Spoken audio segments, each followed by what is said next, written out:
think that's always one of the biggest challenges, how we can capture like an experience or an event. Like, the Sensory Suppers was a good example of that. It was such a tight space. It was really hard because obviously we did want to capture it. It was only 20 people that were there. But at the same time, we didn't want that to get in the way of the experience and like it affect people and kind of, people obviously react differently when they're on camera. So it can be hard at times. I guess we're getting better at it and finding people that can be around just to make sure we do capture it, because it is like a one-off. It's there and it's gone.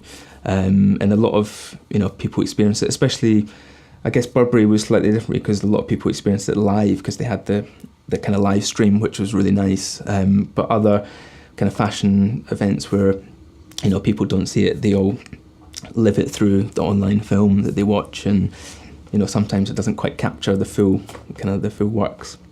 New business wise, we're kind of like, we work with a lot of the same people a lot of the time. There's kind of quite a small group of people. Over the years, like, the projects have become bigger and better, and I guess that means that then more people see them, and that's just led to kind of work through that as well. But it is mainly word of mouth. I think whenever we work with people, we try and obviously build the relationship, and it's so important that, because obviously people then move on and we then work with them in different brands or kind of fashion labels. So I think that's the thing, we always just try and deliver professional, good quality results, and I think people kind of see we do put our kind of hearts and soul into most stuff. We just can't help ourselves. Even when the budget's not there, we will put a lot in, because it's important for us that our output keeps on getting better and better, and it's what kind of drives us, really. I think it's all about balance, really. I think challenges we face are financial ones, creative ones. I guess we normally, over the course of the year, we'll kind of work on, maybe a job that's kind of more financially rewarding, but then off the back of that want to work on something really creative. And I think that's always the kind of cycle we go through. So we end up maybe doing, a couple of kind of smaller, more creative projects, but then we need to pay the bills. So I think that's one of the biggest challenges, and I guess just keeping motivated with that in mind. And I guess as we get a bigger studio, there's obviously more overheads, and just kind of balancing that. I think we're both very creative people rather than business people.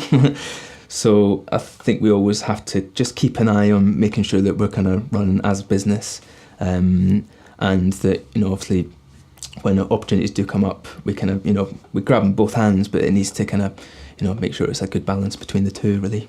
I would say the biggest lesson is probably that at the beginning, we didn't really have like a plan of where we wanted to get to. It was always like really organic. It was like we enjoyed working together.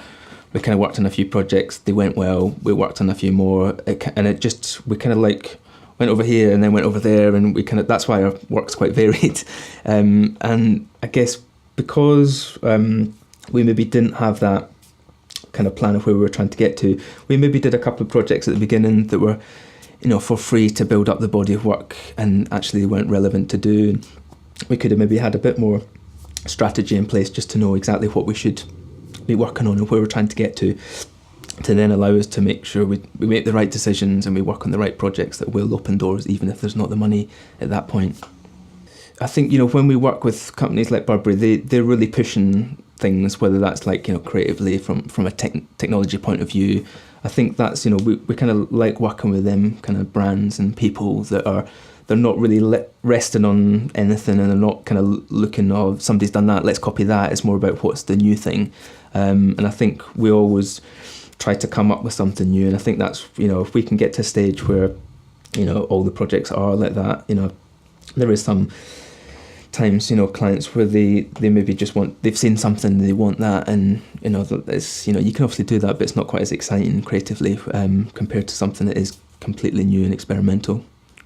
Generally, the industry seems like there's quite a lot of work out there. We obviously, the people and our peers, people we know in the industry, they're all quite busy. I think clients in general seem to be wanting more value for money.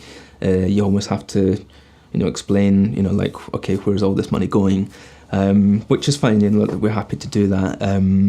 But it seems, it definitely seems like it's an exciting time. There's a lot of, interesting work kind of out there, and I guess we're always looking at kind of what technology is going to offer us next, and we're kind of not kind of, I wouldn't say we're kind of like completely at the top of, of the kind of like, you know, the game in terms of like what the new technology advances, but we try and keep up to speed so that when we do hear about technology, you know, we're really thinking how can we use that creatively and how could that feed into our work. We always, you know, want it to be hidden, because I guess technology, when it's too in your face, the magic is lost. So we're always trying to find it and then hide it. But if we can kind of use it in like new ways, then, you know, we are doing something that's not been done before, and that's what makes it, you know, that's what makes it really interesting.